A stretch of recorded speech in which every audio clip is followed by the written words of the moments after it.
Are people afraid of you, Beth? Uh-huh. Beth Thomas was just 6 years old when her deep blue eyes shocked American society after this documentary about her life was broadcasted on television. Undaunted and bored, Beth recounted how she tried to murder her younger brother when she was going to kill her parents, and why she had stolen knives from the family kitchen. Despite her short life, she had suffered brutal abuse from her biological father. The girl had been diagnosed with reactive attachment disorder, RAD, a condition in which young children fail to establish healthy bonds with their parents or caregivers due to extreme abuse. Her signs of psychopathy had been developed as a form of self-defense against the outside world. Beth Thomas was adopted at 19 months old, along with their 7-month-old brother Jonathan, by Tim and Julie, a conservative American couple who had been married for 12 years but were unable to have children of their own. Although Tim mentioned not needing children to make their lives complete, they decided to venture into adoption as a means of sharing and transmitting the completeness. Julie seemed more excited about the idea of adoption and mentioned that it was a dream shared by both. Finally, in 1984, they were notified of the availability of adoption of Beth and Jonathan. They were surprised by the speed of the process, and they were told that they were normal and healthy, as if they were children without a past, like 2 blank books. Later, they obtained information regarding the living conditions that both children had before their adoption, and discovered that the children lived in a despicable environment. Both showed signs of having been mistreated and abandoned, and their food and hygiene conditions were precarious. Beth showed signs of having been sexually abused by her father and could spend a whole day alone with a box of cereal to eat. Jonathan lived reclining in a crib surrounded by urine and dirty diapers, and his head was misshapen from having spent so much time in the same pose. While his back was completely flat, his forehead had bumps. The boy was 7 months old, and the lack of stimulation had affected his abilities. He could not raise his head or turn around. After a short time, they noticed that Beth began to show aggressive and sexual behaviors that were gradually increasing, mainly directed towards her brother, but also towards her adoptive parents and domestic animals, through hitting, kicking, the use of pins to prick them, pinching her brother's genitals, self-injurious genital masturbation in public places, and confessions about wanting to kill Jonathan, Tim, and Julie. When they were overwhelmed by this situation, they decided to take Beth to Dr. Ken Magid, a clinical psychologist specializing in abused children, who conducted this interview with Beth, presented in the video when she was 6.5 years old. Who's afraid of you, Beth? John. Your brother. And why is your brother afraid of you? Because I hurt him so much. Mm-hmm. Okay. And at nighttime, what do your parents do to your door? Lock it shut. Why do they lock it shut? Because they don't want me to hurt John. Right. And they're kind of afraid of hurting John? Of you hurting John? Mm-hmm. Okay. Are they afraid that you might hurt them? Yep. During the session with the therapist, Beth was distant and jaded. She seemed destined to be a murderer and lacking any ounce of empathy. Would you, Beth? Mm-hmm. When would you do it? Nighttime. Okay. Why would you do nighttime? Because I don't like them seeing me do it. But they can feel me do it. Mm-hmm. And what would you do to him, Beth? Stab them. Okay. What would you stab him with? A knife. Do you ever stick pins in people? Mm-hmm. Who? My brother. Okay. Do you do it a little bit or a lot? A lot. Okay. And what are you trying to do to your brother? Kill him. Why do you want your brother to die? Because I was hurt so bad, and I don't want to be around people. Okay. Who else would you like to stick pins into? Mommy and Daddy. What would you like to have happen to them? Die. Jesus couldn't have lived to save Israel, yet he chose to die to save the world. Tim is the minister of a small Methodist church in the South. He and his wife Julie have been married for 12 years. Jesus didn't say so. Unable to have children of their own, they decided to adopt. In February of 1984, they received a call from the Department of Social Services telling them they had 2 children available for adoption. They were told that Beth, 19 months old, and her brother Jonathan, 7 months old, were normal and healthy. We did not need children to make our lives complete. We felt secure in ourselves and secure in our relationship, but we wanted to share that with somebody else, and we felt like we had a lot to pass on to a child, and that was what we really wanted to do. And when the phone call came, it was like, at last it's here. It seemed like a miracle. It had happened so quick. We'd heard of couples having to wait 5, 10 years on a child, and here we had 2 young children. It was like the answer to our dream. Their dream became a nightmare when they realized that Beth and Jonathan had severe emotional problems. Beth and her brother Eric were children of a dysfunctional family. His father was an alcoholic and his mother neglected early child rearing, also passing away a year and a half after Eric's birth. They had an older sister, but she was hardly home since she worked in a strip club. Her father sexually abused Beth from birth to 3 years, at which point social services took care of the children. We had the kids with us, Beth and her younger brother John, for probably a couple of months until we began to learn something about their background and their past. And when we learned it, some things seemed to fall in place about her behavior and John's behavior. From several sources, we discovered that they didn't have enough food to eat. That perhaps even Beth went all day maybe with just a box of Kick cereal. John himself was found in a bassinet with little patches of urine all over it and a dirty diaper and a couple of bottles at his feet that had curdled milk, and the back of his head was completely flat. The front of his head had bulged out, and at 7 months he couldn't raise his head, couldn't roll over. He was just had no stimulation, and we think perhaps that had happened to Beth, and it wasn't very long until she began showing some signs of perhaps even some abuse. There was a nightmare that she had, and the nightmare was about a man who was falling on her and hurting her with a part of himself. Tell me about your birth father. What was that nightmare like? When he touched my vaginas Okay. until it bled, hurt it a lot until it bled, and wouldn't feed me a lot. He'd hit on me, wouldn't be very nice to me. How old were you? 1. And in your nightmare, what happens? I get real scared. Where are you in the nightmare? What happens in the dream? I'm in the house, upstairs. And then what happens, Beth?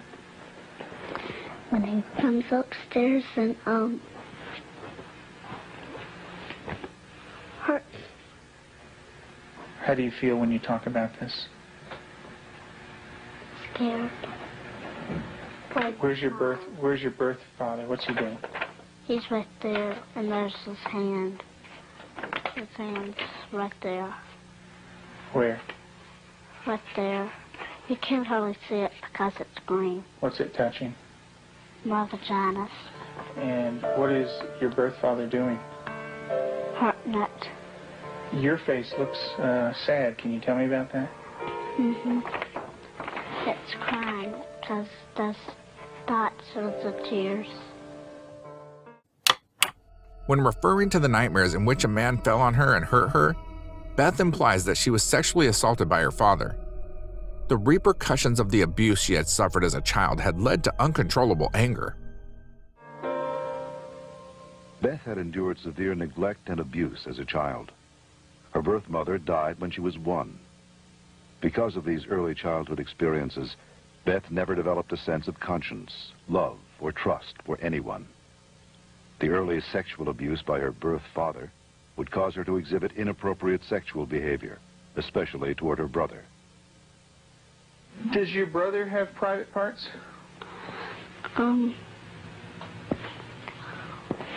Yeah, Yeah. What is his private parts? penis and butt. Mm-hmm. And what do you do with your brother, with his private parts, Beth? I heard it. Tell me about it. What do you do?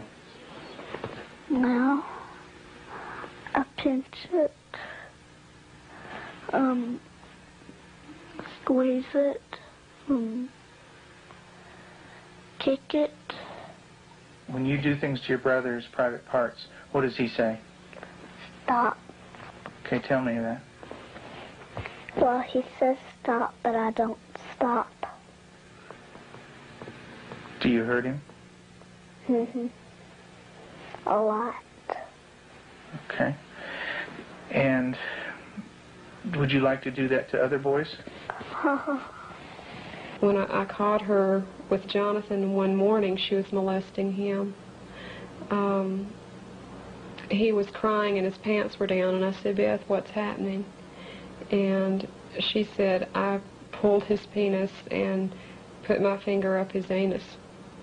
And I said, didn't he say to stop? And she said, yeah, he did. And I said, did you? And she said, no. Beth and her brother Jonathan had lived alongside their biological father in a state of total abandonment. Also, as a result of her pain, Beth sexually harassed her brother. Have you ever rubbed your private parts? Do you do it a lot? A lot. How much do you do that? Not every single day in Lexington. I did it every single day until it got real bad and messed up, and I had to go to the doctor, and I did not like it. What do you mean by real bad? Well, it looked real raw, got all kinds of boo-boos on it, germs, a lot of stuff on my hand. And it bled? She started to masturbate at inappropriate times. I remember one time, specifically, when we were at the hospital waiting for Tim to come out. He was there visiting. And Beth and John were in the back seat, and I turned around, and she had her legs spread and was masturbating in a public parking lot. And I had tried to explain to her numerous times before that that's private area. You don't do it in public places. And gone over that with her, and it never seemed to faze her. And Julie, how often would your daughter masturbate? daily, constantly. Do you have animals, Beth? 4 of them. Can you tell me their names? Clyde, Shuggy, Darcy, and Annie. And Daddy said a day ago that there was a stray cat who did not have a home, so Daddy was taking care of it and took it to the vet when he had his flight to go. And what do you do to the animals, Beth? Stick them with pins. Do you stick them a little bit or a lot? A lot. What are you trying to do to the animals, Beth? Kill them. What do they do when you stick them with the pins? Well, Annie cries. She's a dog. She got baby birds down out of the nest, and we thought maybe she was just curious. So we explained that she could hurt them, put them back, and went through a whole sitting down and talking to her about the problem of it. And the next day we went out to check the baby birds, and they were on the ground dead with their necks broken. Let's talk about what happened once when you were smaller, when you found some baby birds in a tree. What did you do then? I took them out. And what did Mom say to you? That the mother will not come back if somebody touches her baby. Are the baby birds kind of small? Can you describe them for me? Well, they don't have their eyes open, but they can hear me, and they look up. Are they kind of helpless? Little baby birds? Can they fly? No. Can they run away?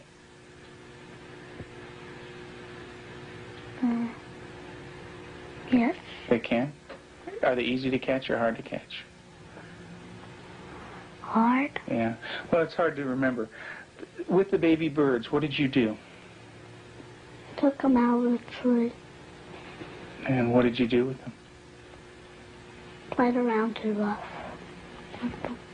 Also, when at the end, I picked it up and I thought it was Dad, and I came to say, Mommy, is this bird dead? And she said, she called Daddy and said, Tim, and Daddy came and, I think I remember that they said yes. Mm-hmm. And so did the little baby birds die? I don't know. You don't remember? I just remember that I remember that Mommy and Daddy saying the last bird we got was dead. Mm-hmm. Do you know what Mom said to me? She said that all of them were dead. Did you squeeze them? Did Baby Beth squeeze them? You're doing a good job, honey. Go ahead and tell me what happened. I squeezed them. And what happened? They died. Beth also wanted to kill her parents with a knife, and although she had never killed a human being, she tortured family pets and even killed birds. The way she says it means she is oblivious of the pain she inflicts on others. But this kind of aggression at our animals and even at her brother Jonathan was beginning to grow to such an excess that our life was miserable at home. John would cry in the mornings and say his stomach hurt. For the longest time, we thought maybe this child has some problem with his intestinal area, or maybe he has allergies, and so we tried to get all that checked out. Come to find out, Beth was coming out of her room and hitting him in the stomach. And so, as a last resort, just to protect him, we had to tie our door shut. So I guess for the last 3 or 4 months now, we've had to tie her in at night, sort of barricade her. Other times, the girl waited until her parents did not see her to hit her younger brother hard in the stomach. In addition, she was sticking pins into him. The situation was unmanageable for the parents, who could not control the girl. To protect the brother, they placed a latch on Beth's room and locked her in at night to prevent her from continuing to do harm. The repercussions of Beth's tragic childhood led to uncontrollable rage. Despite the love and nurturing of her adoptive parents, she took this rage out on herself, on her brother, and on them. Her acts of violence became more and more cruel and frightening. Well, I noticed several, like paring knives in the kitchen, missing. And my first thought was Beth. And I felt a little guilty about it at first. I thought, nah. But I really didn't even mention it to her. They had been gone several weeks. She was sitting at the table drawing and mentioned to me, what do those knives look like that are gone, Mom? And I said, what knives, Beth? And she said, weren't they kind of silver and about this big? And I knew then, and then this little smile that's not a sweet smile, but a malicious type of smile. And I knew then, I thought, she's got them. Tell me about the knives. Where did you get them? From the drawer. And where else? Do you remember? Mm-hmm. Tell me about it. I got them from the dishwasher. What kind of knives?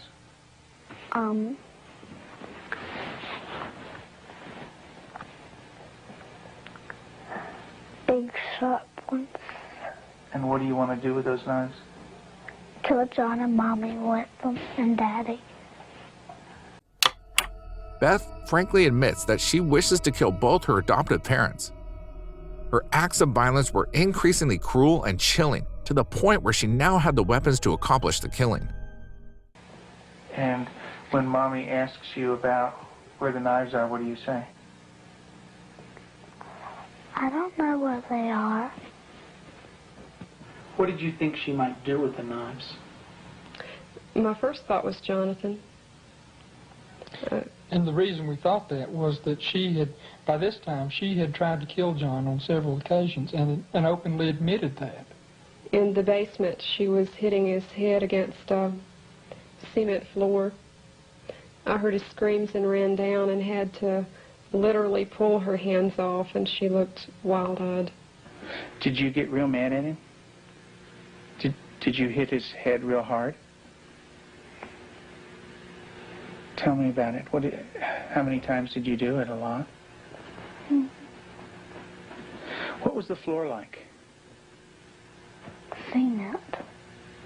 And what happened to your brother? Tell me about it. His head hurt real bad, but his chin, he had to have stitches in it. Could you stop? Use your words, Beth. No. Okay. What was your brother doing when you were doing this? Playing with the toys. Okay. Was he asking you to stop when you were doing it? What was he saying? He said, Beth, stop. And what did you do? That didn't stop. I just kept on hurting him. What were you thinking when you were doing that? Thinking of killing him. How did you stop? What made you stop? When I heard Peter walking across the kitchen. Mm-hmm. It made me stop because I thought Mommy and Daddy would come. Okay. Did Mommy come? What did she do? She sent me to my room. Okay.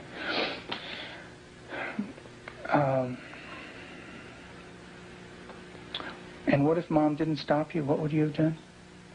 Kept on doing it. Beth's outbursts of violence were directed especially against Jonathan, who on one occasion had to be hospitalized after the girl repeatedly hit his head on a concrete floor in an attempt to take his life. If not for her parents, this would certainly have happened. It was clear now that Beth had a psychological problem. And what about... After evaluating the extent of Beth's psychological problems, Dr. McGid felt that for the well-being of the family, Beth needed to be temporarily separated from them. In April of 1989, her parents brought her to a special home with an expert at raising children with early attachment disorders, especially children who are dangerous to themselves and others. I have children that have killed numerous times. Cold-blooded family members, neighbor children killed them. And they can do it. Makes my blood run cold just thinking about 9 years old. People don't think a 9-year-old is capable of cold-blooded murder, but they are. That attachment break does severe damage to the heart, the ability to care and the ability to love. If they don't care and they don't love, they're capable of anything. We're very strict about everything. Everything is completely monitored. We take complete control because a child who's unattached does not trust. And because they don't trust, they don't allow anybody to be boss of them. So we take complete control. They are not boss of anything. They have to ask to get a drink of water. They have to ask to go to the bathroom. They have to ask to leave our sight.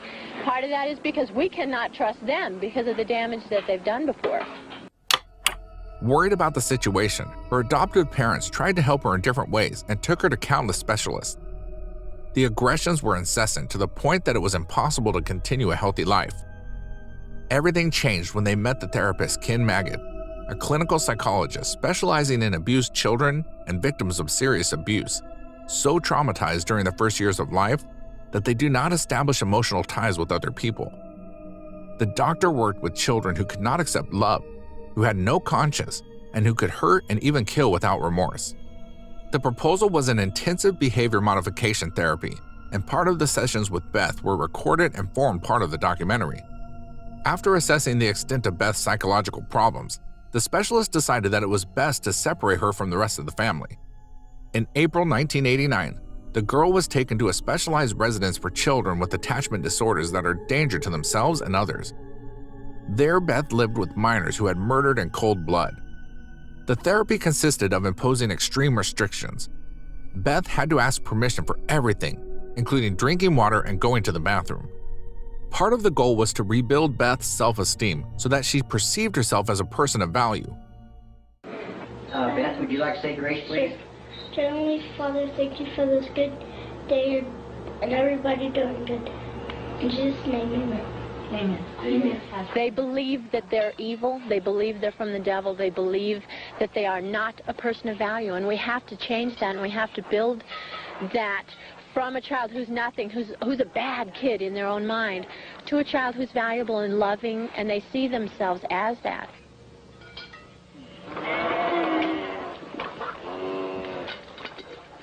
You don't have to bite this.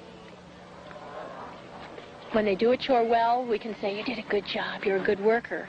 And then it just builds that self-esteem little by little so that they change the way that they see themselves.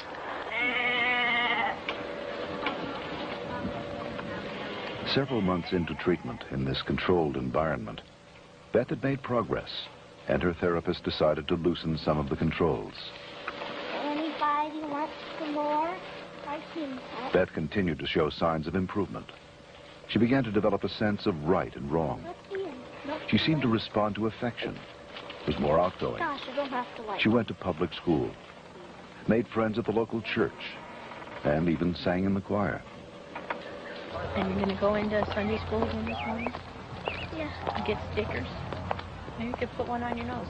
The years you made it clear that the time of Christ was near, though the people couldn't see what Messiah ought to be. Though your word contained the plan, they just could not understand. That's Elijah? Mm-hmm. Yeah, it's a beard. See his beard. There's his nose, and that's his... Oh, I see. Yeah, see his beard is kind of flowing in the wind and everything. Elijah taken up into heaven, the fiery chariot. Huh? Well, that's Elisha. That's the other prophet that took Elijah's place. And he was left, and there's Elijah, you know. And he learned about sheep, and the Lord is my shepherd. Mm-hmm. March 3rd, you just got that yesterday, huh?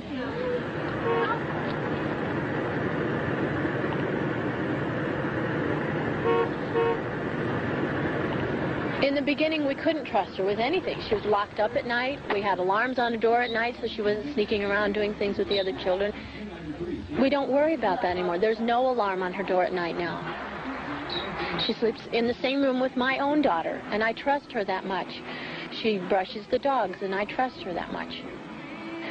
Because she has earned that trust. She's learned it. She has a heart, and she has a love inside, and she feels bad when she does something now. In the past, because she didn't have a conscience, she didn't feel anything when she did something bad. There was just no feeling there. And now she does feel bad, and it shows in her face. I believe that Beth can make it. She's got a really bright mind. She's got a good heart now, which has done a lot of healing. She's got a really super set of parents. They're powerful, they're knowledgeable, they're motivated. She's done a lot of good work with you in therapy, with Cannell and with myself. She wants to heal, and that's the #1 key. And she wants to heal because she has a family that really cares about her, and she wants to be with them. Animal therapy also helped her empathize. In the controlled environment, Beth was showing signs of improvement and was even beginning to develop a differentiation between good and bad. At home, she also had to feed various farm animals and seemed to respond to affection.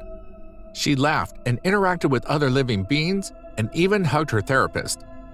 Gradually, Beth began to have more contact with other children, was sent to school, became friends at church, and began participating in a choir. With less than a year of therapy, Beth's attitude changed radically. Do you know where that anger came from? Because when my birth dad hurt me, I had it all inside, and I remembered it, and I started doing it. And what did that do when it was inside you? It made me want to hurt people really bad. And who did you hurt? My brother, my mom and dad, and animals. And animals. Who did it hurt the most? My brother. Who did it hurt the most? Me. Why don't you tell me that? It hurt me the most. How did it hurt you the most? Because when I hurt other people, It had only been a couple of months since Beth had admitted that her wish was to murder her brother and her parents, but the change was resounding. The girl expressed regret for how she had treated her brother. She no longer harmed herself and lamented for having hurt people. After passing through the residence, Beth began to feel empathy and regretted having hurted her loved ones. I'm burning my good self. How do you feel right now, Beth?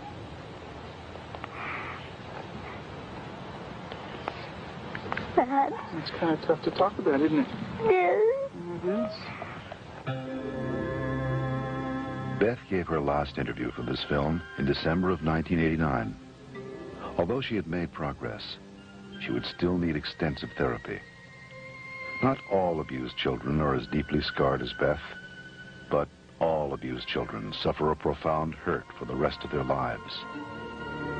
The road to recovery is long and hard for the abused child. There are more than 1 million new victims of child abuse in America every year. Over the years, we can see Beth as a person with the capacity to empathize and to be aware of the consequences of her actions. Obviously, her apparent evil had its genesis in the continued abuse of which she was a victim as a baby, and her case serves to illustrate the dire consequences of physical and psychological abuse at a young age. Currently, Beth leads a normal life and works as a nurse. Her professional merits have earned her several awards. This case leads us to the following conclusions: the importance of good parenting, especially in critical periods of the child. But it also tells us about the effectiveness, at least in this case, of psychological therapy, even in cases of extreme gravity and that may seem irreconcilable. This total psychological recovery of small Beth could be achieved by raising awareness to the child about their actions, to mend their self-esteem and build the habits and social behavior functional, for example, getting to accept certain standards and to manage, channel, and understand the reason for their anger.